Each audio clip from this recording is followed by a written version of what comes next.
Igloo, le Mac de l'habitat. Bienvenue sur Top Music, sur topmusic.fr et sur le Facebook d'Igloo. Igloo on Air, c'est le Mac de l'habitat avec Cédric Simonin, le patron de Trianon Résidence. Bonjour Cédric. Bonjour Eric. On va parler du bonheur à l'intérieur de l'habitat, Mhm. ou du malheur d'ailleurs. Non, du C'est assez bonheur. lié. Ouais, du bonheur. On en parle dans un instant avec un spécialiste de la question et du comportement humain. C'est Jocelyn de Juste. On le reçoit dans un instant. D'abord, une question, non pas une question, un prix, non pas un prix, une belle information en tout cas, et ça concerne Trianon Résidence. Une belle information. Alors une fois n'est pas coutume, je vais parler de Trianon Résidence, puisqu'on a la grande fierté d'avoir été lauréat d'un concours organisé par la grande région, Grand Innov.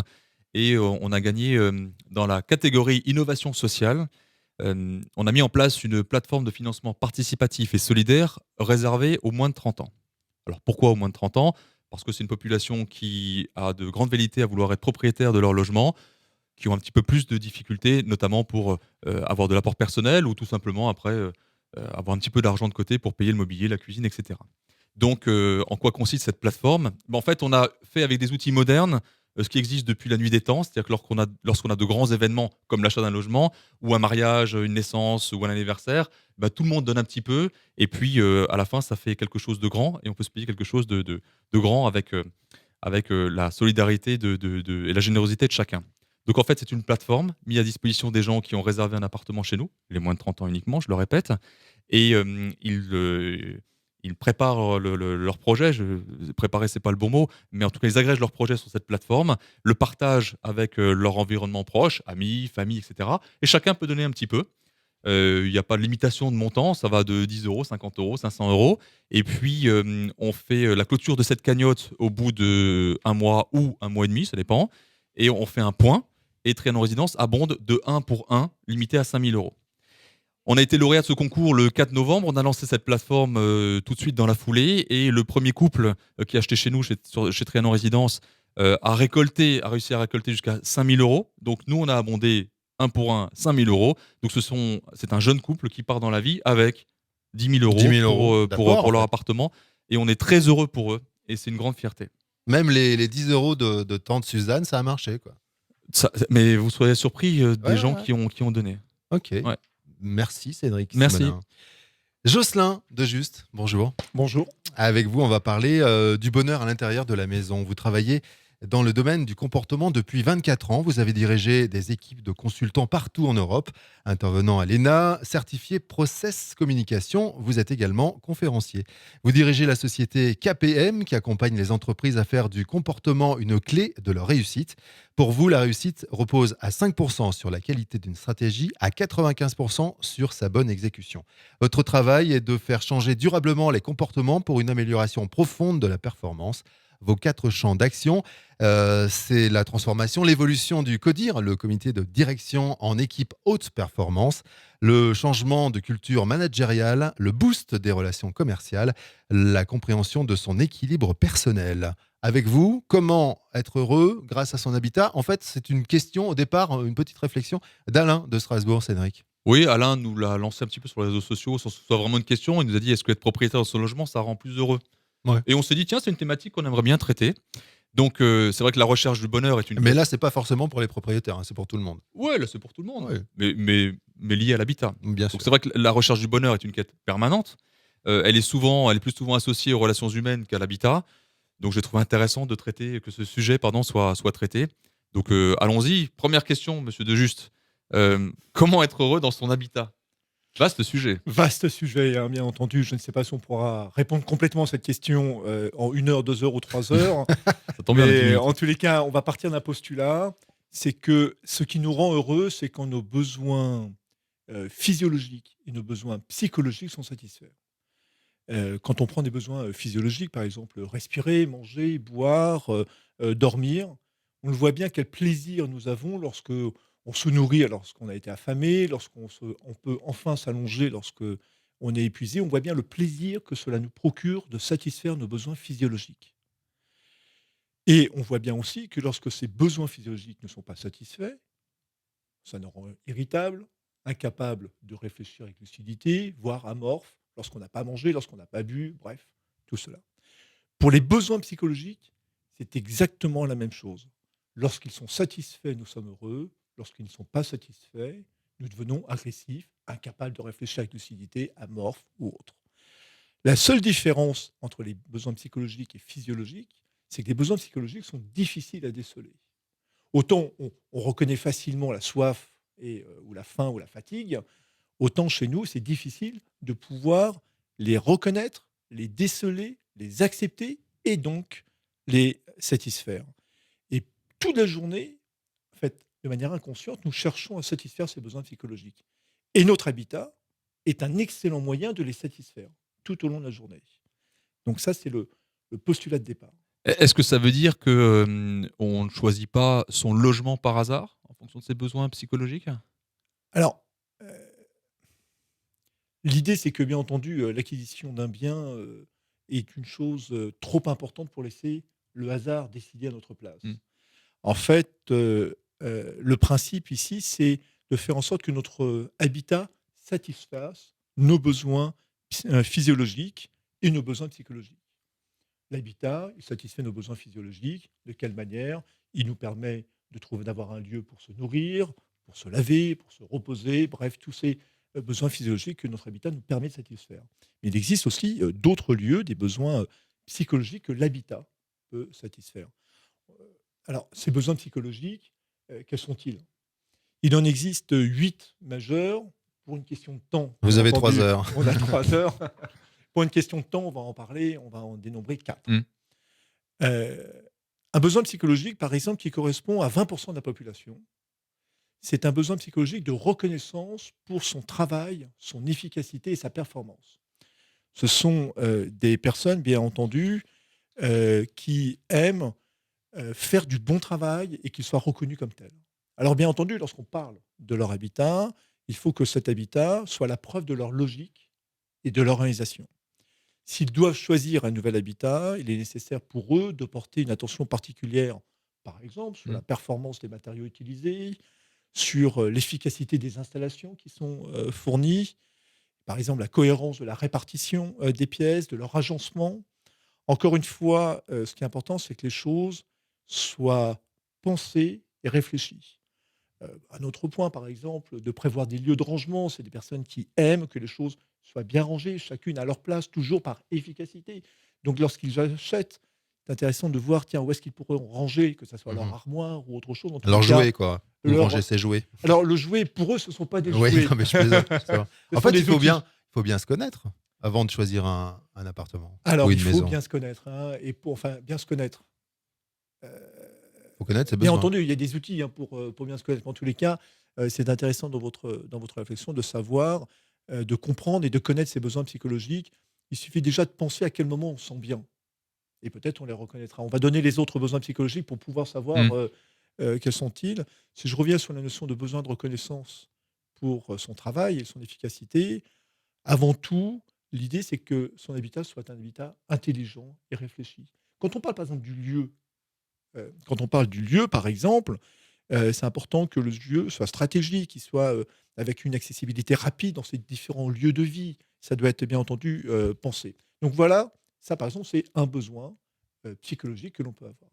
Donc quand on parle d'habitat intelligent, à eux, il faut leur prouver ce que c'est, hein. Pour leur expliquer, la charge de la preuve est importante sur qu'est-ce qu'un habitat intelligent quand on leur parle, en fait, c'est ça, hein? Alors eux, ils savent ce que c'est qu'un habitat D'accord. intelligent. Et si on leur dit voilà ce que c'est qu'un habitat intelligent, ils vont le prendre comme une offense. Par contre, ce qu'ils ont besoin, eux, pour prendre leurs décisions, ce sont des faits. Ce ne sont pas des ressentis. C'est la partie analytique qui va être D'accord. mise en place. Donc, tout ce qui apporte avec des chiffres, hein, des tableaux comparatifs, ils vont adorer. Et ils vont donc avoir le sentiment de vivre dans un lieu qui correspond à leur intelligence et à leur efficacité. Et à partir de ce moment-là, pour eux, c'est leur critère d'achat. D'accord. OK. Un autre critère, un autre besoin est le besoin de reconnaissance pour les opinions. Ça représente un peu plus de 10% de la population. Ce sont des personnes qui aiment partager leur opinion. Peut-être en connaissons-nous autour de nous qui ont toujours un avis sur quelque chose et qui aiment donner leur opinion. Eric? J'étais sûr. Pour le Il coup, y en a qui Eric ont ne disait rien. un avis sur tout et surtout un avis. En tous les cas, ce sont des personnes de conviction, ce sont des personnes qui sont porteurs de valeurs et d'engagement. Et bien entendu, s'il doit choisir un habitat, cet habitat doit être la preuve de leur loyauté, de leur croyance. C'est pas un habitat pour rien.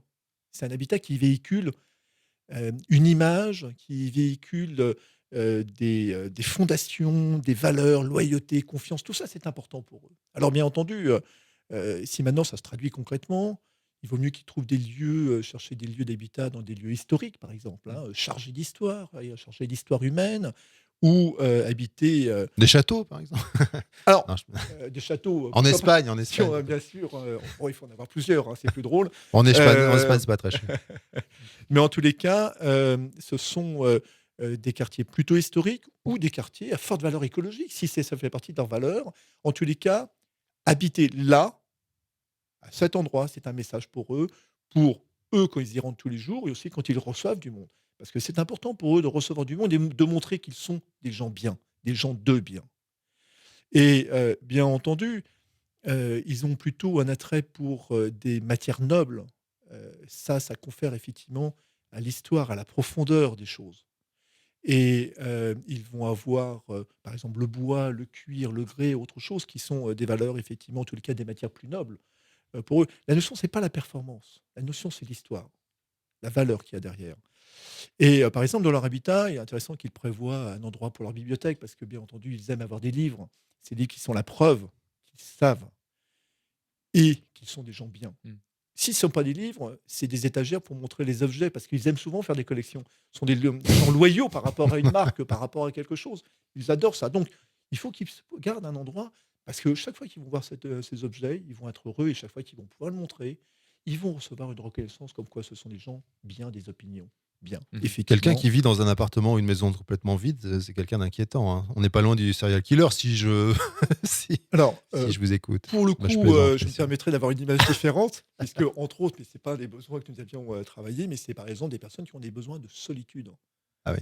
Donc il n'y a pas une notion de reconnaissance, il y a besoin de solitude, et ce sont des personnes Vous qui êtes ont sûr. un monde intérieur très important Ouais. et qui essaient de retirer tout élément qui puisse avoir une interférence sur leur monde intérieur. D'accord. D'accord, hein. Donc c'est un autre besoin qu'on pourrait effectivement. Rien d'anormal à votre avis. Rien d'anormal. Bon, d'accord. Rien Mais on pourra d'anormal. faire une autre émission. Ouais, là-dessus. oui, C'est une bonne bien idée. entendu, ça peut être en tous les cas un des points. Un autre. Et l'heure tourne. Et leur Oui. tourne. Alors, Troisième on fait- profil. Il faut qu'on avance. Ouais. Alors, juste un dernier profil, effectivement, reconnaissance, des personnes qui ont besoin d'être reconnues en tant que personnes, non pas pour ce qu'ils font, mais pour ce qu'ils sont. Ce sont des personnes qui aiment être aimées et pas admirées. C'est différent. Et donc, ce lieu où ils aiment habiter, où ils vont être heureux, c'est un lieu où ils vont pouvoir partager, transmettre leur sensibilité. C'est par exemple un lieu dans lequel la luminosité doit être douce. Il y a des très bons promoteurs qui ont des logiciels qui montrent l'évolution de la lumière au cours de la journée, voire même au cours de l'année. Ah, j'en connais. C'est Ouais, important. moi aussi, j'en connais un. J'en J'en connais, au moins un. effectivement, qui sont intéressantes. Les matières doivent être chaudes à l'œil, bien entendu. Il doit y avoir des moments, des endroits dans la maison où ils peuvent reconnaître, en tous les cas, recevoir du monde et recevoir surtout des personnes qui leur sont chères. Ce sont, juste pour finir sur ces personnes, ce sont des personnes, le lieu où est-ce qu'ils doivent habiter est un lieu proche de la nature. S'ils peuvent avoir un bout de jardin, c'est génial parce que c'est un contact avec eux, de ces sensibilités, et proche des personnes qu'ils aiment pour recevoir leur amour en retour. Alors, si tous ces éléments sont réunis, il y a des chances d'être heureux, en fait, c'est ça l'idée.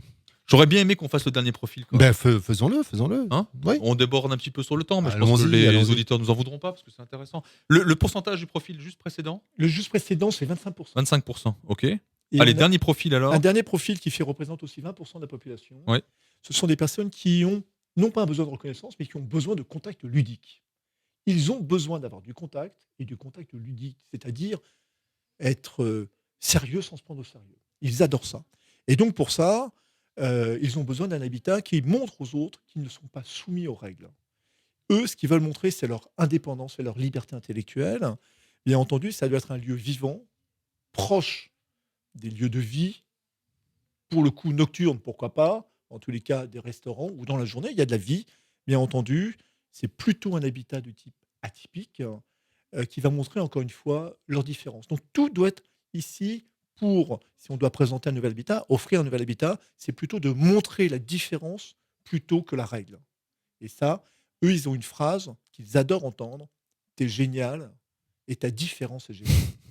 Et donc, c'est ce message qu'ils ont besoin. Et quand ils rentrent dans un habitat et cet habitat leur envoie en disant t'es différent et c'est génial, alors les voilà heureux. Ok, je me suis reconnu là, c'est marrant. C'est bien, mais si chaque Je vous dis auditeur se pas dit où, mais tiens, je moi me je suis suis là-dedans, reconnu. moi je suis Ouais, là-dedans, ouais. on aura réussi. Très bien, parfait. Concluons. Bah, concluons. Alors, vous pouvez résumer en 30 secondes tout ce que vous venez de dire? C'est compliqué, hein. Alors, comment on fait pour être heureux dans sa son maison, habitat. son appartement? Bon, le premier point, vous l'avez dit au départ, hein, Eric, c'est le fait d'abord d'apprendre à se connaître, c'est-à-dire de découvrir quels sont nos besoins psychologiques les plus importants chez nous. Pour ça, prenons du temps pour nous écouter et surtout écouter à quel moment on se sent bien. Je me sens bien quand tout est rangé, ok, je suis plutôt sur l'efficacité. Je me sens bien quand je suis avec des gens que je peux partager, ok, cette reconnaissance pour les personnes. Je me sens bien lorsque les personnes me disent oui, tu as raison. Ah tiens, j'aime être reconnu pour mes opinions. Je me sens bien quand c'est la fête. Contact ludique. Donc apprendre à s'écouter, ça c'est le premier point. Le deuxième point, c'est choisissez votre habitat en conséquence. Et j'ai juste un conseil, attention au coup de foudre. Parce que le coup de foudre, ça peut être juste un besoin psychologique passager. On a plein d'autres besoins psychologiques, ça peut être passager. Waouh, ça éclate, c'est génial. Sauf que ça t'a satisfait peut-être un besoin psychologique passager, mais pas le plus profond. Donc, réfléchissez l'habitat, l'acquisition, est affaire de raison, en tous les cas, qui correspond à son besoin psychologique. Et troisième point, vivez heureux. Ah, carrément. Bonne conclusion. Vivez ça, hein. heureux, ouais. Bon, après, j'aurais pu vous demander, on fait comment, monsieur? Mais bon, ça sera une autre Une autre émission émission. qui n'a pas grand-chose à voir avec l'habitat. Quoique, si, bien sûr, on a vu que c'était très, très lié, en fait. Son intérieur et son intérieur intérieur. Mm. Voilà, bien sûr. Allez sur notre site, pourquoi pas. Absolument. Merci beaucoup, Jocelyn de Juste. Merci. C'était très, très juste, Ouais, très cette bien. émission, Très mais pas intéressant. dans le temps, hein. On a largement dépassé, mais c'était pour le plaisir et pour le bonheur. Igloo, le Mac de l'habitat.